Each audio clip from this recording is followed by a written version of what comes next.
Good morning, everyone, and welcome to another episode of Unscripted and Unchained RPG Review. I am Game Master Bloodworth, and as you can see by the graphics, today's video is going to be my first look at the PDF release of Gangbusters BX Edition by Marc Hunt, now published by Wizard Tower Games, and really excited about this. Now, one of my most successful adventure modules that I had published on DriveThruRPG was the Gangbusters adventure written for the basic version of this game system, named Whiskey Creek Runs Red.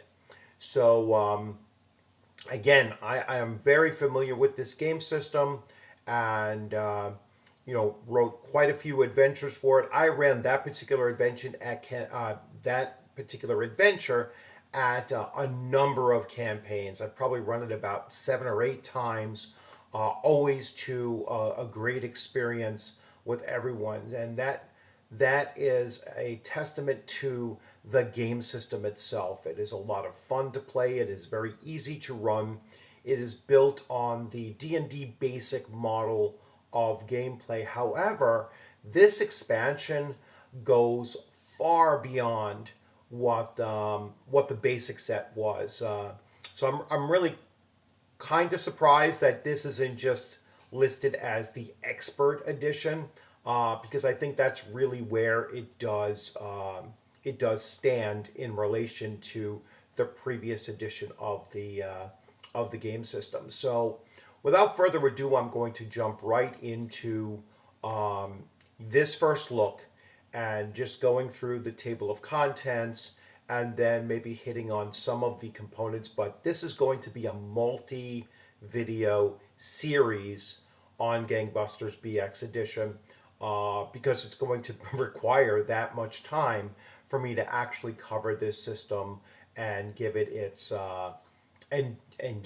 due justice. All right. So once again, this is a game that I backed myself, and jumped right in. No hesitation whatsoever. I've actually had the gentleman on my channel talking about this game system. So Marc Hunt was here, and Don Samora has been on my channel previously as well. And so it was great to have them on here leading up to their release of this, and I'm looking forward to having them back on again to continue talking about where the game has moved on from this starting point now. So really excited about it. Can't wait to get the physical in hand. So let's jump right into it.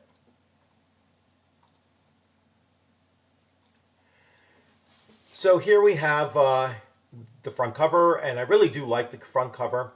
That's pretty cool. Now, these are placeholder pages right now, and one suggestion I said is to highlight this color, not have such a grayscale. And same thing with some of these, is to just get Gangbusters to jump off the page a little bit more. Now, the original game concept is from Rick Krebs. So if you're not familiar, Gangbusters is a TSR era role-playing game that TSR had put out back in the 80s. And so the new rules and system come from Marc Hunt. The game rules and mechanics. Also, the manual layout is from Donald Samora, who is Wizard Tower Games. New class concepts and rule mechanics, advising and such. So it's a combination of these two gentlemen. Cover art and design is by Donald Samora, and then editing and proofreading, Glenn Hallstrom, Eric Kyle. Interior artwork by Don, Marc, Adobe Commercial Stock, and Emily Crodrigan. Sorry, I mispronounced that. And here we go to the table of contents. Now, again, I addressed the issue of the table of contents being like not popping off. So hopefully they change this grayscale to something else, to just darker, so that you can actually read it. Because the rest is all very very clear to read. So hopefully they fix this. I was also hoping for hyperlink, um, so that you can jump right to these, because with with PDFs sometimes it doesn't automatically jump to where you want things to go to. Like as you can see, I'm on page 5. I'm reading page 5 here, but the opening is page 1, and I'm sure if I put on 1 here, I'm not going to be there. So I'm probably going to have to type in a 6 in order to go to the opening. Um, and yeah, and even that's page 7. So I'm like 2 pages off in the table of contents here. So going back to table of contents, um, we have the opening, the forward, the special forward. Welcome to Gangbusters, dice mechanics, the decade of transformation and turmoil. So it goes into a little historiography of, what the time period was like, which I think is really important. Um, for people to be able to put into context the game and what it's meant to be, how to play Gangbusters, what can you do as a player, explaining ability scores. So all of this is very very generic, very basic thing. One thing I don't see is that it's not broken down into like chapters and actually saying this is the what is role playing games, then what is character creation, and so on and so forth. So it's not broken down into chapters, it's just broken down into topics, for jumping right to it, without those. Typically you would see chapters put in here. So we go into character classes. So starting with your approach, and you have the Brutish, the Connected, the Educated, optional rules. And I've kind of glanced through some of these optional rules, and I really do like what they've done with some of these, with the optional rules, and with new traits that come along at different levels for the character classes, which I think is a brilliant move, and it really does move this from basic to expert. And I will spend much more time on that as well. But you can see there are a lot of topics in this game system, all packed into just 175 pages. So, you know, really really dense, um, a lot of text, very very little artwork intermixed in here, probably a little bit less so than the basic edition. And that was one thing that I was kind of surprised with. So but that does keep the page count down, much lower, by not having as much graphics, or artwork and such. There is artwork, but there's not a lot of it. Uh, so welcome to Gangbusters and compatibility. So let's take a look at compatibility. So experienced D20 role players will be pleased to discover that this version of Gangbusters is highly compatible or easily adapted to the 1981 edition of the world's most popular fantasy RPG, commonly referred to as BX Expert Edition. This compatibility allows you to seamlessly blend adventures, campaign settings, fan-created content, and supplement rules from decades of material into your Gangbusters campaign.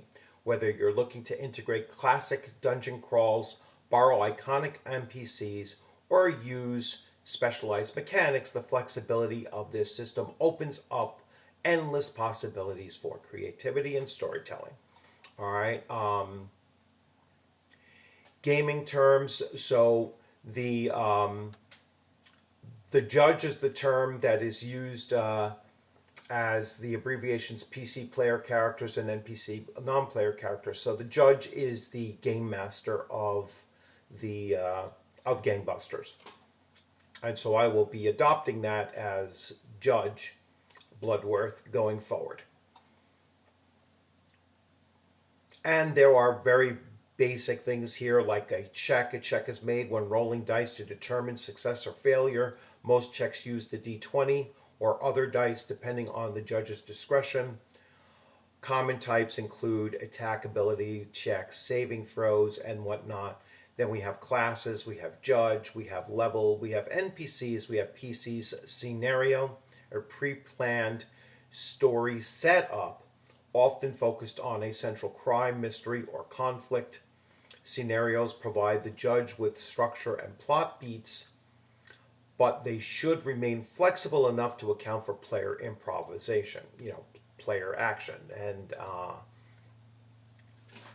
and choices being made. XP, so there's experience points, there is initiative, there's armor class, there's saving throws, hit points, and contacts. Contacts is really developed more so here than in the basic edition, and so another great inclusion here. Dice, I'm not going to go into dice. It's all your basic D&D dice setup here. The decade, the Roaring Twenties, the decade of transformation and turmoil, and there is quite a bit that you can talk about here and utilize, and I'm not going to jump into that at this point either. Dual legacy, so the 1920s was a paradoxical time, a celebration of progress and a reckoning with deep societal flaws. So that's an interesting thing to keep in mind as well. How to play Gangbusters, I'm going to go into that in detail when I'm actually talking about the rules and how they fit into place. What you can do as a player: you can investigate, chasing and escaping, there's combat, there's social interactions, and there's problem solving. When to roll is determined, usually by the judge. In any situation where there's the possibility of failure, and that failure being having a significant consequence, then you have the player characters roll. If there's not, then you don't. Like the player character shouldn't have to, or the player shouldn't have to roll for their player character to tie their shoes, kind of thing, But if they're leaping even a short distance, but over a very steep fall, then they should roll, because there is a significant consequence, even if it does seem to be a very short distance. And when I say very short distance, it's like if it's like 3 feet or more that you're trying to jump, I think a roll would be required. If you're trying to jump 6 inches, unless you're extremely out of shape, then you wouldn't have the roll for such a thing.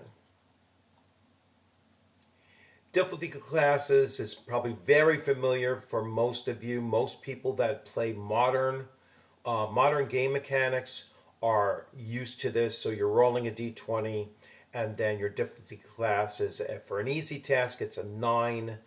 For a normal class, it's a 12 on a d20 roll, modified with your attribute modifiers. Hard is a DC 15. And then you get to extreme, DC 18. All right. Rolling with ability scores, like I said, there are some ability scores. Our attribute scores are going to add or subtract to your overall rolls, and I'll go into more detail with that as well. One of the things, so the edge. Sometimes you're just not lucky. You're smart, prepared, or connected. Maybe you've got the right tools for the job. Maybe you've got an inside man slipping, or this is just to modify it further. If you can explain why you should have an easier chance on your difficulty level, then you role play that and you explain it before actually attempting to do it. All right, and we'll get into we'll get into this when we get into actual gameplay. Saving throws. So saving throws here are a little bit different than Dungeons and Dragons. So you have Moxie, which is based on wisdom, quickness, which is dexterity, toughness, which is constitution, driving allows characters to control, maneuver, or perform non-combat vehicle actions under stress, car chases, tight turns, and crash avoidance. Observation is used to spot hidden details, detect ambushes, and such. So these are saving throws.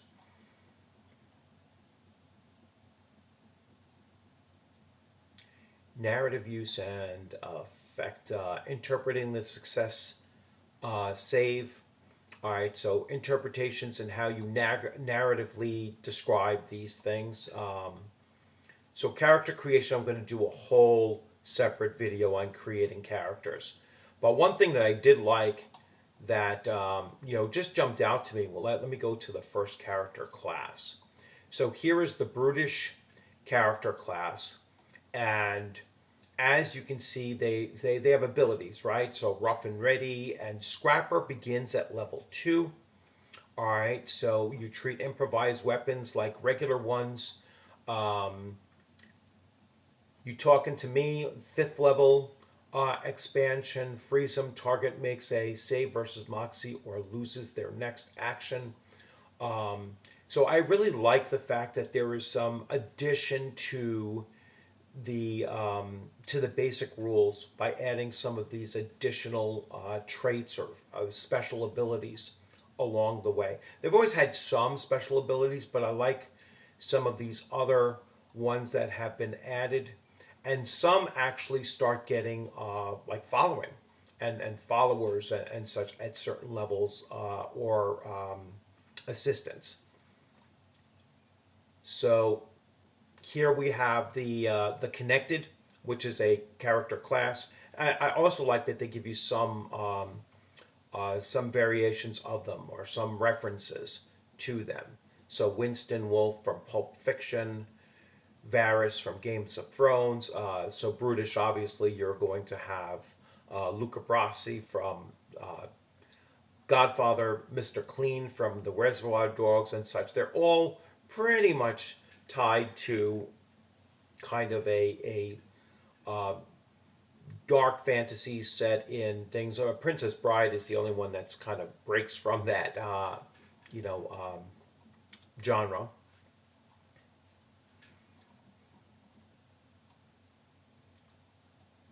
So here under connected, the connected character class, this is where it really jumped out to me that you get a personal assistant at 5th level. And then you'll create that personal. You attracted a loyal 3rd level NPC assistant. Your gopher, driver, secretary, or unpaid intern with dreams of grandeur. They handle messages, pull strings, and clean up your messes. Unless it's blood, then they call someone else to do so. So I do like that, each of these, they start to gain assistance. And what that does, I think, is it really lends itself to supporting a judge plus one player. Once the player characters start rising up in level, they can support themselves through various numbers of contacts and such. And that comes later in the game system as well, is lists, creating and listing contacts that the player characters can draw upon to do those other things behind the scenes for them, and yet it's still being role played out. So I really like that aspect of it. So there's a lot to cover here, as you can see, and I'm not even, I'm only up to page 28, 30 going through some of this stuff. So I will spend more time on each individual major point in the game mechanics. So I will focus on each of the character classes separately and talk about how to play them, or ways that you can play them, I should say. and then and then ideas that I would have as a judge, looking at this kind of character to create scenarios that kind of build around what that character might look to do. So really excited about this. I'm glad that I've already have it in hand. This is not the final version of the PDF. So I know that both Mark and Don have said that they're still tweaking the PDF. Although the rules are probably pretty much hammered down, but they're still tweaking some of the presentation of the PDF. And so this has not gone to print yet, but I would assume that we'll have this in the next couple of months, physical copy in hand. So I'm really excited.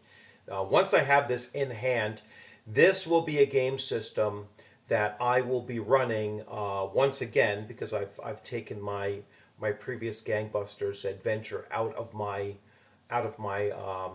convention play for now, and just in anticipation of this. And so I will be writing adventures for this, and those will be played in conventions in 2026. So be on the lookout there as well in the conventions that I attend to in 2026. Probably starting with Rising Phoenix will be the first one where I am running something related to Gangbusters BX. So you all have a great one. I hope you enjoyed this video. Remember to subscribe and to like and to comment and to do all of that stuff. Share it out there. And I look forward to seeing you on a gaming screen sometime soon or at a convention. Even sooner, I will be at the Central New York RPG Game Convention this coming weekend. So Saturday and Sunday morning I will be there. I'll be there all day Saturday. I am running 2 games on Saturday. I'm running Shadow Dark in the morning. That game is fully booked. And that is my Shards of Ymir adventure. The last time that I'll be running that adventure at conventions, it will now be shelved, and I'll begin working on something new coming up for ShireCon in September. So I'm already working on a Castles and Crusades adventure for ShireCon, and maybe I'll have Gangbusters ready for it, or I might just do the Castles and Crusades in ShireCon and save Gangbusters for 2026, like I mentioned. I'm also at this weekend's game convention running Fallout adventure that I've been working on. I still have some more tweaking to do on it just to get it convention ready. I had to make some modifications to what I did in my home campaign with it, and so making that convention ready and ready to go. So as always, thanks for just stopping in. I hope you enjoyed this video, and yeah, keep on playing different types of games out there.